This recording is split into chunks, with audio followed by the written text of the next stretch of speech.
₹100 के नए नोट पर कालापानी, लिपुलेख और लिम्पियाधुरा को नेपाल का हिस्सा दिखा दिया गया है और भारत ने इसे सख्त शब्दों में खारिज कर दिया है। नमस्कार, मैं हूं फरीद अली और आप देख रहे हैं क्लियर कट। आज बात करेंगे उस सीमा विवाद की जिसकी वजह से 200 साल पुरानी सुगौली संधि से लेकर आज तक भारत नेपाल रिश्तों के बीच तनाव बना हुआ है। और सबसे बड़ा सवाल ये कि नेपाल बार बार भारत के एक क्षेत्र पर दावा क्यों करता है। जी हां, नेपाल ने एक बार फिर भारत को उकसाने वाला कदम उठाते हुए ऐसी हरकत की है जिससे दोनों देशों के बीच तनाव बढ़ सकता है। दरअसल गुरुवार को नेपाल के सेंट्रल बैंक ने ₹100 का एक नोट जारी किया जिसमें भारत के कालापानी, लिपुलेख और लिम्पियाधुरा को नेपाल का हिस्सा दिखाया गया है। नेपाल के इस कदम पर भारत ने सख्त आपत्ति दर्ज की है और साफ लफ्जों में कहा है कि इस तरह की हरकत से दोनों देशों के रिश्तों में खटास आ सकती है। बता दें कि साल 2020 में भी इस मुद्दे पर दोनों देशों के बीच तनाव बना था। भारत की आपत्ति पर जवाब देते हुए नेपाल के सेंट्रल बैंक यानी NRB की तरफ से बयान जारी किया गया है कि ₹100 के नोट पर पहले से ही मैप था। इसे सरकार के फैसले के हिसाब से बदला गया है। उन्होंने बताया कि 10, 50 और 500 जैसे अलग अलग नोटों में से सिर्फ ₹100 के नोट में ही नेपाल का मैप बना है। ऐसे में 4 मार्च 1816 की उस सुगौली संधि के बारे में जानना जरूरी हो जाता है जिसमें महाकाली नदी को भारत और नेपाल की सरहद बताया गया है। इसमें तय हुआ था कि महाकाली नदी के पश्चिमी हिस्से की तरफ के इलाके पर भारत और पूर्वी हिस्से की तरफ के इलाके पर नेपाल का अधिकार होगा। लेकिन अगर सुगौली संधि में सब कुछ साफ है तो दोनों देशों के बीच विवाद की असल वजह क्या है? क्या है सुगौली संधि जिसके बाद तय हुई थी भारत नेपाल सीमाएं? तो 1765 में जब पृथ्वी नारायण शाह ने गोरखा साम्राज्य की नींव रखी तभी से नेपाल के एकीकृत होने की प्रक्रिया शुरू हो गई थी। छोटी छोटी रियासतों और बिखरे हुए राज्यों को जीतकर उन्होंने नेपाल को एक शक्तिशाली राज्य का रूप दिया। उनके विस्तार ने जल्द ही हिमालय के एक क्षेत्र में गोरखाओं को एक बड़ी ताकत बना दिया। लेकिन इस उभरते साम्राज्य की महत्वाकांक्षा यहीं नहीं रुकी। 1790 में उन्होंने तिब्बत की ओर कूच किया और उस पर हमला बोल दिया। तिब्बत की रक्षा के लिए चीन आगे आया और दोनों की संयुक्त ताकत के सामने गोरखों को पीछे हटना पड़ा। 1792 का ये संघर्ष मजबूरन एक संधि पर खत्म हुआ जिससे गोरखों को पहली बार अपने विस्तार को रोकने का दबाव महसूस हुआ। फिर 1814 में अंग्रेजों के सामने गोरखों ने घुटने टेक दिए। जी हां, तिब्बत में मिली शिकस्त के बाद गोरखों ने दक्षिण की राह पकड़ी और अपनी नजर भारत से लगे पहाड़ी इलाकों पर टिका दी। फिर अगले 25 सालों में उन्होंने सिक्किम, गढ़वाल और कुमाऊं पर कब्जा जमा लिया। हिमालय की इस पूरी पट्टी पर उनकी पकड़ मजबूत हो गई। लेकिन ये वही समय था जब भारत में अंग्रेज पूरी तरह स्थापित हो चुके थे। उनकी सीमाओं पर गोरखों की बढ़ती मौजूदगी ईस्ट इंडिया कंपनी के लिए खतरे का संकेत बन गई। इसी तनाव ने आखिरकार 1814 में युद्ध का रूप ले लिया। करीब 2 साल चली ब्रिटिश नेपाल लड़ाई में गोरखों ने कड़ी टक्कर दी, लेकिन आखिरकार वो भारी पड़े और अंग्रेज सैन्य शक्ति के सामने टिक नहीं पाए। इस संघर्ष में नेपाल को अपना लगभग 2/3 क्षेत्र गंवाना पड़ा। हालांकि यही इलाका पहले उन्होंने भारत के हिस्सों पर कब्जा करके हासिल किया था। 4 मार्च 1816 से सुगौली संधि लागू हुई। अंग्रेजों और गोरखाओं के बीच युद्ध पूरी तरह खत्म होने से पहले ही 2 दिसंबर 1815 को दोनों पक्षों के बीच एक ऐतिहासिक समझौता हुआ जिसे सुगौली संधि कहा जाता है। ये संधि बिहार के चंपारण जिले में सुगौली नाम की जगह पर की गई थी। ईस्ट इंडिया कंपनी की तरफ से लेफ्टिनेंट कर्नल पेरिस ब्रेडश और नेपाल की तरफ से राजगुरु गजराज मिश्र ने इस पर दस्तखत किए।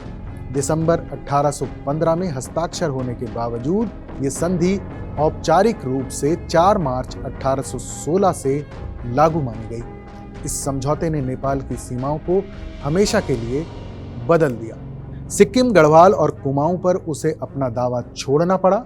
युद्ध से पहले नेपाल का विस्तार पश्चिम में सतलज नदी तक और पूर्व में तीस्ता नदी तक फैल गया था, लेकिन सुगौली संधि के बाद वो पश्चिम में महाकाली और पूर्व में मैची नदी तक सीमित हो गया। यही वो क्षण था जिसने नेपाल के आधुनिक भौगोलिक स्वरूप को स्थायी रूप से तय कर दिया। भारत नेपाल सीमा पर 54 ऐसी जगह हैं जिन पर विवाद है। सुगौली संधि ने ये तो तय कर दिया था कि नेपाल की सीमाएं पश्चिम में महाकाली नदी और पूर्व में मैची नदी तक रहेंगी, लेकिन संधि में इन सीमाओं का साफ रेखांकन नहीं किया गया था। यही अस्पष्टता बाद के सालों में दोनों देशों के लिए समस्या की वजह बनी। नदी किस हिस्से से गुजरती है, उसका मूल स्रोत कहाँ है और किस दिशा में उसका प्रवाह सीमा रेखा को प्रभावित करता है, इन सवालों के साफ साफ जवाब उस समय दस्तावेज में दर्ज नहीं किए गए थे। इसी अधूरे विवरण की वजह से आज भारत और नेपाल की सीमा पर लगभग 54 जगह ऐसी हैं जहां अक्सर विवाद पैदा होता है। इनमें काला पानी, लिम्पियाधुरा, सुस्ता, मैची घाटी, टनकपुर, संदकपुर, पशुपतिनगर और हिलेथोरी जैसे क्षेत्र अक्सर चर्चा में रहते हैं। अनुमान है कि इन विवादित हिस्सों का कुल क्षेत्रफल करीब 60,000 हेक्टेयर के आसपास हो सकता है।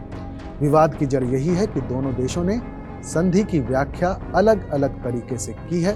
भारत का मानना है कि जिस महाकाली नदी का उल्लेख संधि में हुआ है, उसकी धारा और स्रोत वही हैं जिन्हें आज सीमा निर्धारण में माना जाता है, और इसी आधार पर भारत लंबे समय से लिपुलेख समेत कई इलाकों को अपने आधिकारिक नक्शों में शामिल करता रहा है। नेपाल का तर्क: नेपाल कहता है कि संधि में जिस नदी का उल्लेख किया गया है उसका उद्गम उस जगह है जिसे आज भारत अपने हिस्से में मानता है। नेपाल की दलील है कि नदी की वही शाखा असल महाकाली है और उसके पश्चिम में पड़ने वाला इलाका भी नेपाल की सीमा में आना चाहिए। इस विपरीत व्याख्या ने समय के साथ एक ऐतिहासिक समझौते को आधुनिक विवादों का आधार बना दिया है।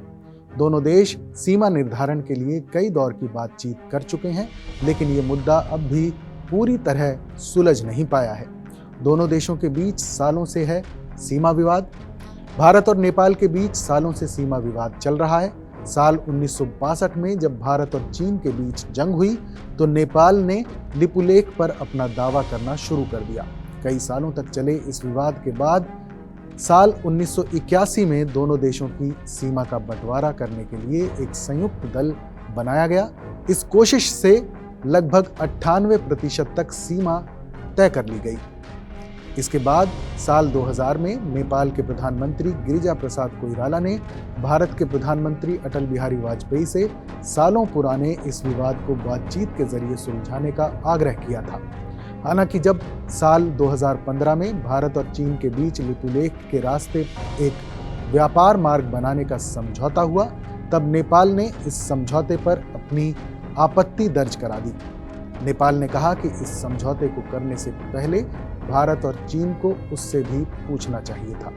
तो साफ है कि काला पानी, लिम्पियाधुरा और लिपुलेख का मुद्दा इतिहास, राजनीति और भूगोल तीनों से जुड़ा है। साल 1816 की सुगौली संधि में महाकाली नदी सीमा तय की गई थी, लेकिन उसका सटीक रूट दर्ज नहीं हुआ और इसी अस्पष्टता का इस्तेमाल नेपाल लगातार कर रहा है। भारत की स्थिति साफ है, सीमा बदली नहीं जा सकती और नक्शा बदलने से जमीनी हकीकत नहीं बदलती। अब ये देखना होगा कि इस नोट विवाद के बाद नेपाल रिश्तों को आगे ले जाना चाहता है या फिर चीन की रणनीति में फिट होते हुए तनाव बढ़ाना चाहता है। मैं फरीद अली और ये था क्लियर कट। ये विश्लेषण लिखा मेरे सहयोगी शिखर श्रीवास्तव ने। क्या नेपाल ऐसे मुद्दे खुद उठाता है या इसके पीछे कोई बड़ा खेल है? इस पर आपकी क्या राय है? हमें कमेंट करके ज़रूर बताइएगा, क्योंकि आपकी आवाज़ ही बदलाव की शुरुआत है। फिर मिलेंगे एक और नए मुद्दे, नई कहानी के साथ। तब तक देश और दुनिया की तमाम बड़ी खबरों के लिए देखते रहिए TV9 डिजिटल।